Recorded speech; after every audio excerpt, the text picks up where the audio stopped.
kekuatan di hidupku, ku dapat dalam Yesus. Dia tak pernah tinggalkanku, setia menopangku, seru berharap dalam Yesus. Kekuatan di hidupku ya Tuhan, kekuatan di hidupku, ku dapat dalam Yesus. Dia tak pernah tinggalkanku, setia menopangku, berseru berharap dalam Yesus. Ajaib kau Tuhan, ajaib kau Tuhan, penuh kuasa, sanggup pulihkan keadaanku. Dalam tangan-Mu seluruh hidupku, tak akan goyah selamanya. Ajaib, ajaib kau Tuhan, penuh kuasa, sanggup pulihkan keadaanku. Dalam tangan-Mu seluruh hidupku, tak akan goyah selamanya, tak akan goyah tak akan goyah, tak akan goyah selamanya.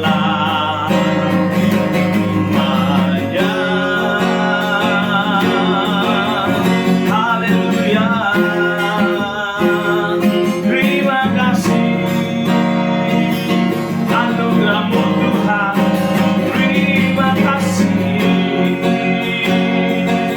kasih setia-Mu bagi kami ya Tuhan.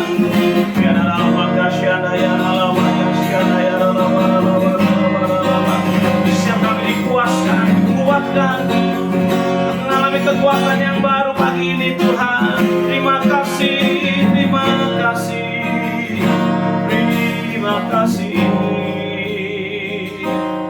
Terima kasih Bapak, pagi ini kami bersyukur. Kami percaya dalam tuntunan sepekan, dalam 6 hari ini Bapak, kami akan menerima arahan, kami menerima suatu guidance yang kuat dari Tuhan. Hari ini tentang manusia baru. Kami tahu di mana kerajaan Allah bukan hanya terdiri dari perkata, tapi juga kuasa yang mengubahkan, kuasa yang membangun, membentuk manusia yang lama menjadi yang baru. Terima kasih banyak bicara Tuhan buat kami semua, hamba-Mu ini terbatas. Sampaikanlah isi hati-Mu yang tak terbatas, kami semua dikuatkan di dalamnya. Di dalam nama Tuhan Yesus Kristus, semua kita yang suka cita menyambut firman katakan amin. Haleluya, haleluya, haleluya. Shalom, shalom semua kita yang hadir semua di tuntunan sepekan ya, tanggal 26 September sampai tanggal 1 Oktober 2022 kita rumah doa paginya di rumah masing-masing. Nah, kita percaya tidak boleh yang nggak rumah doa pagi ya, walaupun di rumah masing-masing sendiri-sendiri. Tetapi nanti tanggal 3 Oktober kita akan sama-sama lagi. Nah, hari ini dalam sepekan ini kita membahas tentang manusia baru. Ya, kalau manusia kan kita manusia gitu. Lalu ada masalah apa dengan manusia yang baru? Dan ada masalah apa dengan manusia yang lama? Berarti kalau ada yang baru, ada yang lama gitu saudara. Sebenarnya kita sudah memasuki, kalau bicara manusia baru, kita memasuki sebuah era ketiga. Kenapa era ketiga? Karena era pertama adalah era manusia diciptakan menurut gambar dan rupa Allah. Kejadian 1 ayat 26. Nah, tapi pada saat dosa masuk, pada saat iblis merasuk kepada diri manusia dan manusia meresponi dengan ikut pada pandangan-pandangan iblis. Ya, kalau saudara membaca kejahatan manusia di Taman Eden, itu akan menjadi merubah status manusia yang pertama tadi dalam era yang pertama, masuk dalam era yang baru di mana mereka semua manusia kehilangan kemuliaan Allah dan terancam masuk dalam hukuman maut karena upah dosa adalah maut.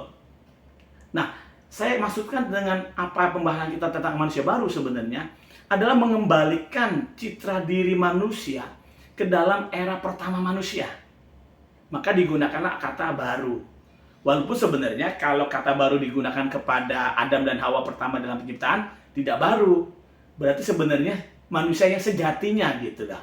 Tetapi Alkitab mencatat dengan kata yang sederhana menjadi manusia baru.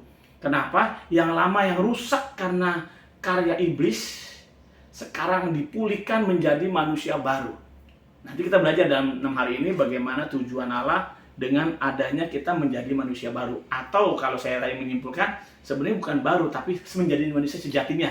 Menurut Kejadian pasal 1 tadi. Kenapa? Sebenarnya manusia diciptakan menurut gambar dan rupa Allah. Bahkan kalau untuk menggambarkan keesaan Allah, Trinitas Allah gitu ya. Allah yang esa itu bagaimana menggambarkannya? Sebenarnya dengan melihat manusia sebagai ciptaan yang segambar dan serupa dengan Allah. Itulah gambaran Trinitas. Itulah gambaran keesaan. Maksudnya bagaimana? Manusia itu terdiri dari trikotomi, tubuh, jiwa, dan roh. Dan sebagai manusia hidup, tiga ini nggak bisa lepas satu sama lain. Karena adalah satu kesatuan. Esa itu satu kesatuan. Esa bukan satu. Manusia terdiri dari tubuh, jiwa, dan roh.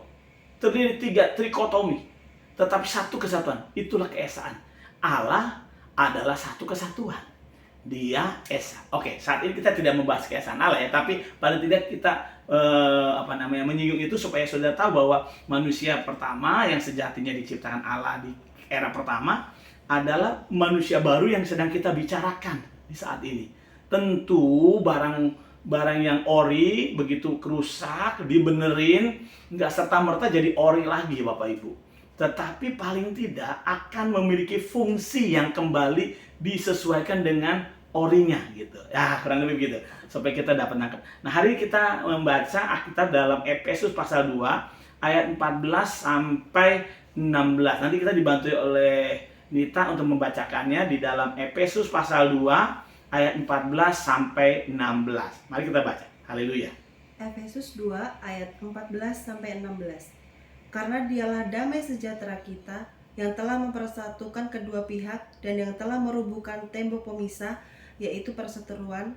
Sebab dengan matinya sebagai manusia, ia telah membatalkan hukum Taurat dengan segala perintah dan ketentuannya, untuk menciptakan keduanya menjadi satu manusia baru di dalam dirinya, dan dengan itu mengadakan damai sejahtera. Dan untuk memperdamaikan keduanya di dalam satu tubuh dengan Allah oleh salib, dengan melenyapkan perseteruan pada salib itu. Haleluya. Mari perhatikan ayat yang barusan kita baca ya. Sama-sama kita baca. Bagaimana menjadi manusia kembali ke sejatinya. Ada cara yang tidak dapat dikerjakan oleh tangan manusia. Kenapa? Saya sering ulang-ulang kata ini. Sebab yang berdosa pertama adalah Adam dan Hawa. Adam dan Hawa adalah manusia yang tidak dapat kita temui lagi dengan generasi berikutnya. Sebab Adam dan Hawa diciptakan oleh benih Allah sendiri. Oleh originalitas Allah sendiri. Sedangkan manusia berikutnya adalah lahir dari keinginan laki-laki kepada perempuan. Dan sehingga tidak dapat dipersamakan. Sehingga pada waktu yang sulung atau yang pertama itu bermasalah, maka tidak ada yang dapat menggantikan berikutnya. Mungkin kalau tengah-tengahnya bermasalah mungkin masih bisa dapat digantikan karena sudah memasuki sebuah generasi atau era yang baru, era berbeda gitu. Nah, perhatikan ayat tadi yang kita baca bahwa di dalam karya salib Kristus, ayat 15 dikatakan dengan matinya sebagai manusia. Catat ya, bahwa kata dengan matinya sebagai manusia itu esensi banget. Karena Kristus tidak mati sebagai Tuhan. Sebab Tuhan mana bisa mati. Tapi Kristus Yesus itu mati sebagai manusia. Menebus dosa kita. Kenapa? Hanya Yesus yang bisa dapat menebus dosa manusia. Karena Yesus adalah pribadi manusia 100% yang dilahirkan atau dikandung melalui benih Roh Kudus. Kalau kita membaca kitab Injil, kita bertemu dengan malaikat ya, Roh Kudus. Malaikat Gabriel menyampaikan pesan kepada Maria, kepada Yusuf, bahwa mereka akan menerima tanggung jawab untuk melahirkan. Arti kandungan Maria, kandungan dagingnya dipakai untuk melahirkan benih Roh Allah sendiri agar dapat sepadan dengan Adam yang pertama. Makanya kenapa kita mengatakan bahwa Yesus ada 100% manusia dan 100% Allah sendiri. Karena benihnya benih Allah, bukan benih manusia. Tetapi dengan maksud apa? Dikatakan ayat 15, dengan matinya sebagai manusia. Artinya dosa itu tidak dapat, artinya tidak fair kalau Tuhan yang menanggung. Yang menanggung harusnya manusia biasa. Makanya dengan ini kita dapat menjawab dan menjadi terjawablah pertanyaan orang-orang di luar sana atau di antara orang percaya. Mengapa Yesus yang adalah Tuhan di kayu salib berteriak-teriak, Eloi, Eloi, lama sabachthani? Mengapa Yesus yang katanya Tuhan berteriak kepada Tuhan? Padahal dia katanya Tuhan. Baru dari sinilah kita dapat menjawab bahwa pada saat Yesus memikul salib, berjalan ke Golgota, naik ke kayu salib, itu bukan kekuatan Allah, tetapi 100% kekuatan manusia yang dikhususkan untuk menjadi domba tebusan sejati dan selama-lamanya. Karena domba ini adalah domba yang dipersiapkan oleh Allah sendiri. Sehingga dengan dosa masuk ke dalam dirinya, ditimpakan seluruh kutuk dosa, sedangkan dia terpisah dari Allah, itu adalah keberatan yang sangat mensesakan hatinya. Karena ternyata saudara, berat dosa tidak lebih berat lagi serasa ditinggalkan Bapa di surga. Makanya Yesus berteriak, Eloi, Eloi, lama sabachthani. Bapakku, Bapakku, Allahku, Allahku, mengapa engkau meninggalkan aku? Itu kesesakan yang luar biasa. Dosa membuat kita terpisah dari Allah. Nah, ini yang saya mau ajak Bapak Ibu Saudara merenung. Manusia baru dimulai dari rancangan Allah karena begitu besar kasih Allah akan dunia ini. Saudara dan saya dicintai Tuhan, makanya Tuhan merancangkan satu skenario penyelamatan lewat darahnya sendiri yang lahir sebagai manusia. Jangan tanya saya, kok bisa? Tuhan Maha Kuasa, tetapi Tuhan Maha Adil. Tuhan tidak melakukan ketidakadilan dalam menebus dosa manusia. Karena dengan matinya Yesus sebagai manusia, dia mempersatukan yang jauh dan yang dekat. Nanti kita bicara tentang yang jauh dan yang dekat. Siapakah itu? Selain golongan-golongan kita nih, yang tadinya orang-orang yang tidak terhisap dalam karya atau rancangan keselamatan. Bukan orang pilihan secara rohani atau secara jasmani. Tetapi juga kepada yang dekat dipersatukan. Siapa itu? Orang-orang Israel, orang-orang Yahudi yang merasa sudah dekat karena dia memang umat pilihan, baik secara daging, syukur-syukur secara roh. Karena itu yang makanya Tuhan sedang menunggu sehingga jumlahnya sudah genap. Nah, pagi ini menjadi perenungan kita untuk menjadi manusia baru. Kita tidak dapat melakukannya sendiri, tetapi satu, hanya melalui karya salib Kristus dari rancangan rencana Allah yang mulia. Pagi ini mari renungkan betapa besar kasih Tuhan akan hidup kita, sehingga Dia yang mulia, Tuhan Maha Kuasa, rela mengasihi diri bagi kita agar kita menjadi manusia baru dan mempersatukan kita dalam satu roh. Dikatakan dalam satu roh agar menjadi satu tubuh. Satu tubuh. Karena Yesus pada waktu dia masih bersama para murid, dia katakan ada banyak orang, aku mau ikut Yesus, aku mau ikut engkau. Yesus berkata, serigala punya liang, burung punya sangkar, tapi anak manusia tidak memiliki tempat untuk meletakkan kepalanya. Kenapa? Karena tubuhnya masih tercerai-berai. Karena tubuhnya masih belum bisa menerima kepalanya itu tinggal di situ.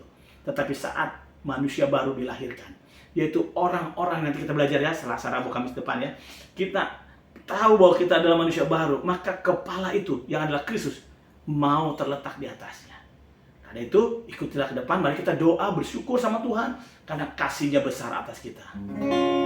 Betapa besar kasih-Mu Allahku, sehingga Kau berikan Yesus padaku, supaya aku tidak binasa, melainkan beroleh hidup yang kekal. Bapak mau berdoa buat setiap kami yang sudah hadir di tuntunan sepekan pagi ini. Biarlah Tuhan menolong kami memahami bahwa kami ciptaan yang mulia, segambar dan serupa, dan Allah sudah punya rancangan. Dan hari ini Tuhan, di hari pertama tuntunan ini, kami minta urapan-Mu Tuhan, urapi kami, agar kami bisa merespon dengan benar bahwa kami benar-benar disayang Tuhan, kami dicintai Tuhan, sehingga Yesus Kristus yang adalah Tuhan sendiri rela mengambil rupa seorang hamba manusia biasa dan memikul salib sampai kami diselamatkan hari ini. Terima kasih, biar penyertaan-Mu menyertai gereja-Mu yang hari ini hadir dalam tuntunan ini. Disertakanlah Tuhan atas hidup kami semua, segala berkat ini mengalir atas kami semua. Terimalah dengan sukacita segala berkat berlimpah-limpah berkat dari Bapa di sorga, cintanya Tuhan Yesus Kristus dan penyertaan Roh Kudus yang manis indah menyertai mulai hari ini, besok dan sampai selama-lamanya. Semua kita berkat dan percaya katakan amin. Sampai berjumpa dalam tuntunan sepekan besok tanggal 27 September. Tuhan Yesus memberkati. Shalom.